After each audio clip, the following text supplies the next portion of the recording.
Bonjour à tous les amis, journal de bord, et bien nous sommes à Lugrin où nous avons la salle qui nous attend, qui a été préparée et nous avons une surprise, nous avons Gilles qui est revenu pour cette date. Ça veut dire quelques mots?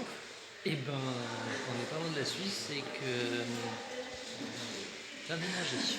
Eh oui, plein d'énergie. Et t'as ramené quelqu'un on dirait Oui. Oh, une petite créature. Tu veux la présenter? Ah oui, hein, on n'a jamais vu C'est celle-là. une bestiole. Petite créature. Mon petit guide. Ton petit défaut, tu veux dire comment ça s'appelle? Rose. Rose. Oh, on a des pétales de rose alors. C'est ça. Allez, je continue le tour. Et voilà, je vais vous montrer la belle salle qui nous attend ici. Voilà, et on va continuer. Hop, je vais zigzaguer entre les sièges. Bonjour, bienvenue à tous.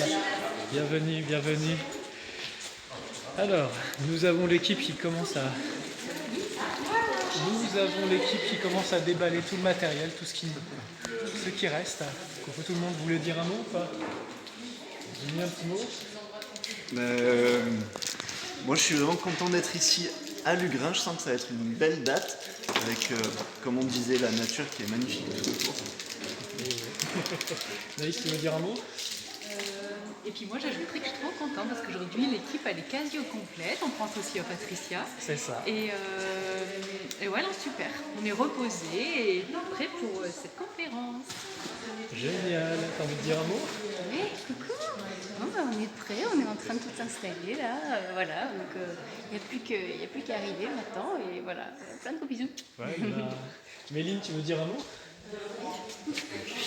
Bonjour tout le monde. Oui, on se prépare pour la conférence du Lugrin, donc on est très contents. Et voilà. Bisous. Je vais voir notre orga. T'as envie de dire un petit mot? Ouais, pourquoi pas. Et voilà notre organisatrice. Coucou, on est super contents d'accueillir Nicolas et toute son équipe, ils sont adorables.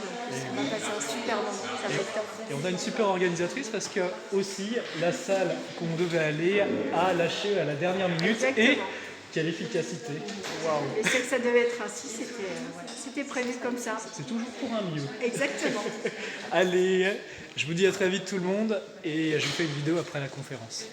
Journal de bord les amis, et nous sommes avec l'équipe et nous allons manger une bonne fondue. Nous sommes invités par les organisateurs pour partager un bon repas savoyard. Et vous savez quoi, aujourd'hui c'était la 20e conférence. Et on est le 20 avril. Et on est le 20 avril, donc il y a des petites coïncidences. En tout cas, ça s'est très très bien passé, c'était vraiment beau.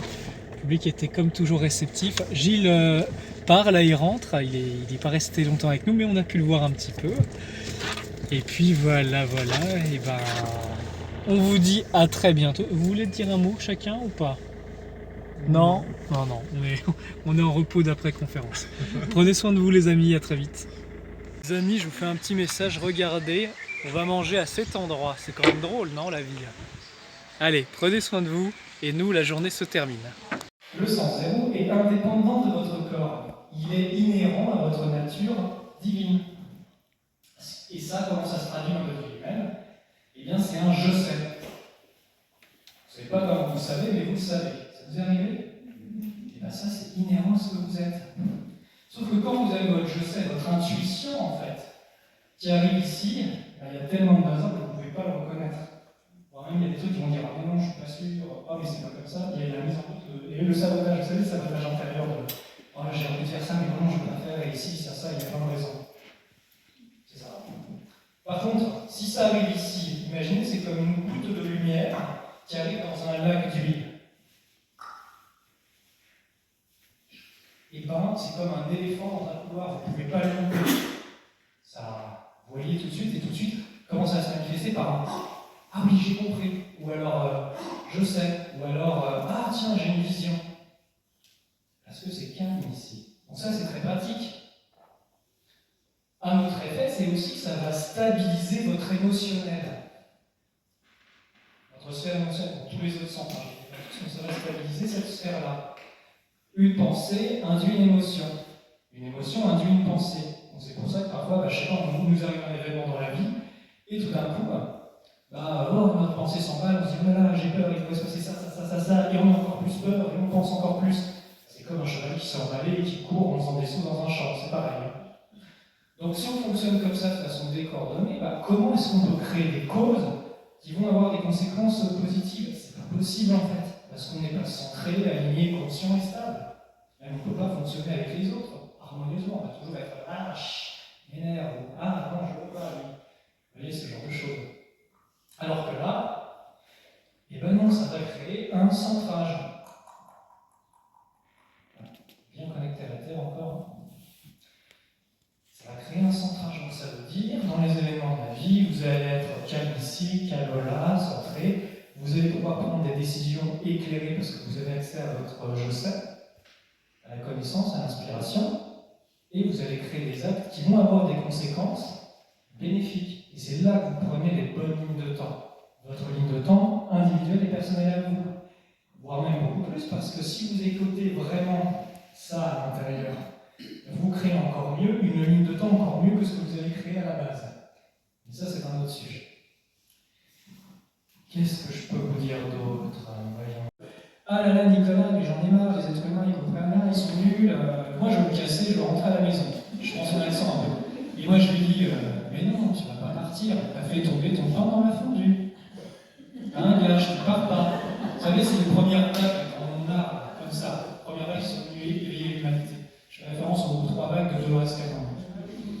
Bon, alors maintenant, moi, je prends sens de la moitié, donc il reste encore un peu. Mais bon, qu'est-ce qui se passe? Attendez, je parlais de ça. Où est-ce que je voulais revenir déjà? Bon, je parlais de... Ah, la réincarnation. Parce que, qu'est-ce qui se passe pour aussi une grande partie des êtres? Il se passe un truc comme ça. Et vous renaissez, vous renaissez, ça devient complètement barge. Il y en a marre. Bah oui, parce qu'en fait, souvenez-vous, ce système-là, il a besoin de votre lumière. Et où est-ce qu'il va la trouver? Ici. Donc, ils ont tout intérêt à vous faire revenir tout le temps pour extraire votre lumière. Tout le temps, comme des pieds. Pareil. Si je vous disais maintenant, ça peut-être vous mettre en colère. Mais que sur une planète normale, écoutez bien, vous venez qu'une seule fois. C'est énorme. Et là, ça va être des millénaires qu'on revient là, alors que non, dans les autres mondes, normalement, vous incarnez dans un monde tridimensionnel, vous y passez une seule fois, hein, et après vous évoluez dans des mondes de plus en plus évolués, et dans d'autres états de matière, jusqu'à la présence du Créateur. C'est comme ça que ça marche normalement, sauf ici. Après, quand je dis que vous venez qu'une fois, c'est pas complètement vrai, parce que parfois vous revenez sur des mondes plus jeunes, et vous devenez des instructeurs, des professeurs, des exemples, des guides. Vous allez faire progresser, comme je vous disais, la science, la culture, la technologie, et vous avez un mandat céleste où vous rendez un service pour l'humanité de ces mondes-là. Donc dans ce cas-là, oui, vous revenez. Mais sinon, vous continuez votre pèlerinage jusqu'au cœur de la création. Ce serait long de parler de ça, mais voilà, le livre La cosmogonie du Ancien en parle beaucoup mieux que je pourrais en parler.